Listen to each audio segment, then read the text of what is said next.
But what I'm really bad at is actually engaging with my hobbies. I'm absolutely hopeless at it. So I'll then sort of waste time. You know, I'll look around on the internet, I'll watch something on Netflix.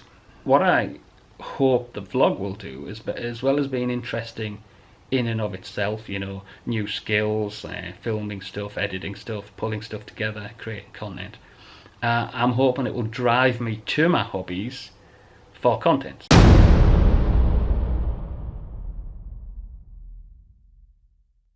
So, welcome to day 0 of what will hopefully be a Disney vlog. I'm calling it day 0 basically because I don't actually really fly till tomorrow. But I've got a hotel booked at Manchester Airport, so I actually start the travelling today. But obviously it isn't the typical set off, get on the plane, arrive, sort of day 1 sort of affair, so that's that. There's probably a few topics I'm going to cover off later in the day, which I might hit when I get to the hotel room at Manchester Airport. So, you know, why am I going solo, I guess, is one topic. Why Disney World is another topic, and I suppose as well why the vlog. So I might discuss some of those a bit later in the day. For now, I suppose the big thing is the weather. A tropical storm. So there's a tropical storm heading in, which may well hit on the day I arrive. It's probably going to last about 48 hours. I don't think it's that severe. I think the kids are still going to school and things like that, so it just means it's probably going to be wet for long periods of time.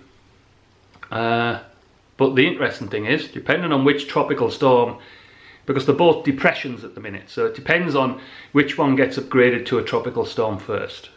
If the one heading to Carolina gets named first, it'll get the H, I forget what they're going to call it, which means the one that's going to affect 2 days of my holiday, maybe the first 2 days or day 2 and 3, it depends, is going to be called Tropical Storm Ian.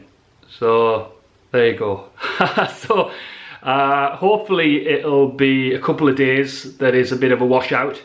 That's probably long enough for it to be sort of interesting but not too disruptive on the holiday. So hopefully that'll be the end of it. But anyway, the weather is going to be probably more variable than any of my other trips. I'm used to seeing a lot more big fat yellow suns on the weather forecast, while this time it's always a mixture of cloud and sun, and there is always a 60+ or higher chance of rain. So I'm just hoping it's like a couple of hours, or even better, it's a couple of hours and not above me.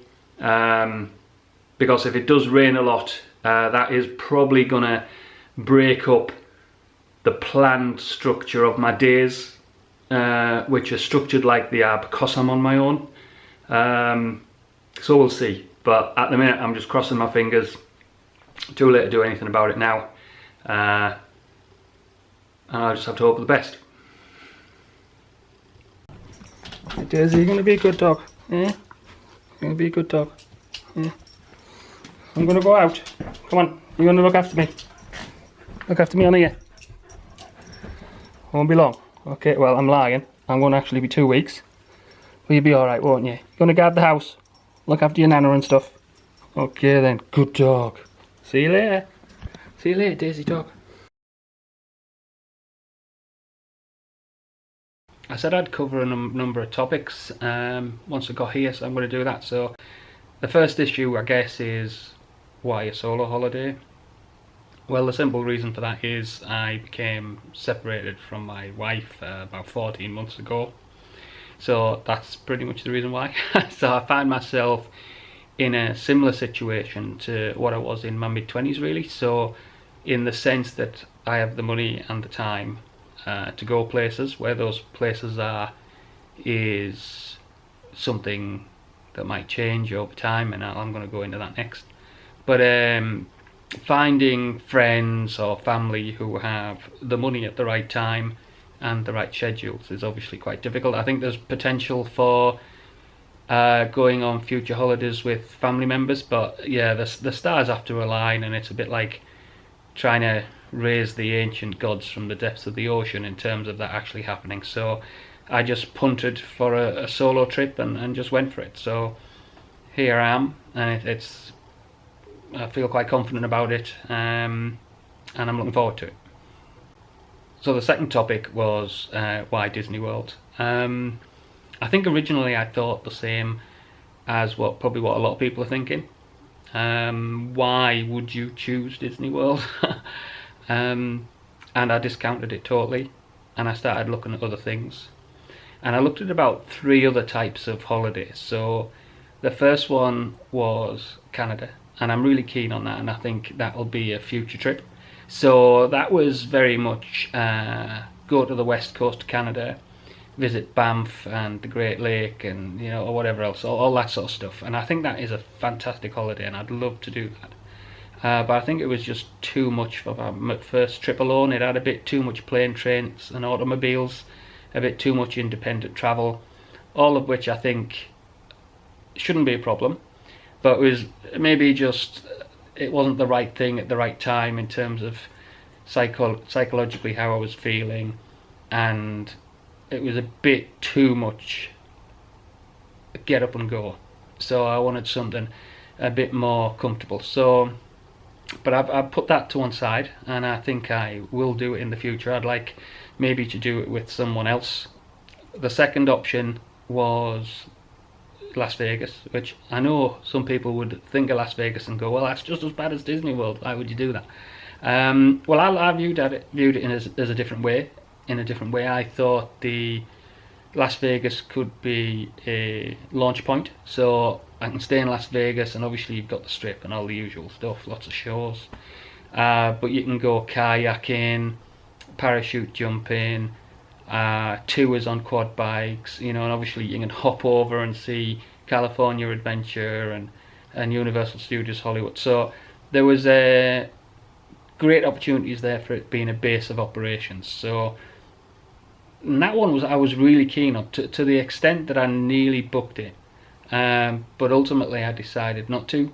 I think some of it was cost, it was adding up, and obviously there was something unknown in my head that thought it wasn't a good idea, because I could just never bring myself to push the button. And then I started looking at really traditional stuff, which I think was something I was doing just out of desperation. So I was looking at some of the good all-inclusive hotels we'd been to, and thinking just have a week in the sun, some relaxation, some food, read some books, which is okay, but I actually thought that might have been a worse idea. Maybe now it would have been fine, but back when I was looking at them, I thought, no, the last thing I really want is to have nothing much to do but think about stuff. So I discounted that as well. Came across a flight for 350 quid, all in, there was no taxes to add on, no secret costs or anything like that, to Florida. And I thought, wow, you can't go anywhere really for 350 quid long haul these days. So I thought, I'm going to have to investigate that. So I did notice that a lot of the Disney hotels were on cheaper rates because of all the kids going back to school, and I just went for it. I can make the Disney World holiday appear to some extent like some of the ones I've rejected.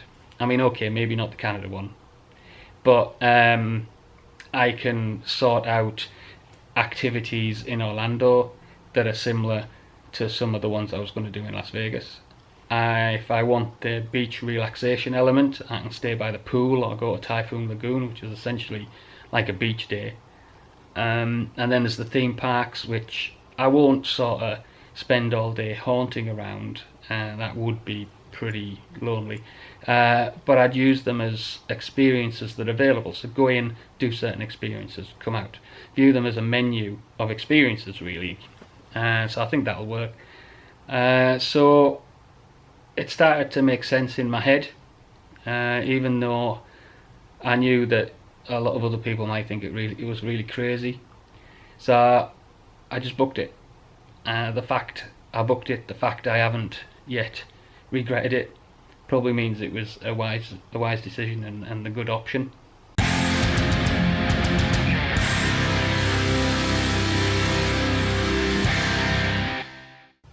If I was to be honest, I'd say at the moment I'm 50-50 between positivity, the holiday, and just wanting to be back home really.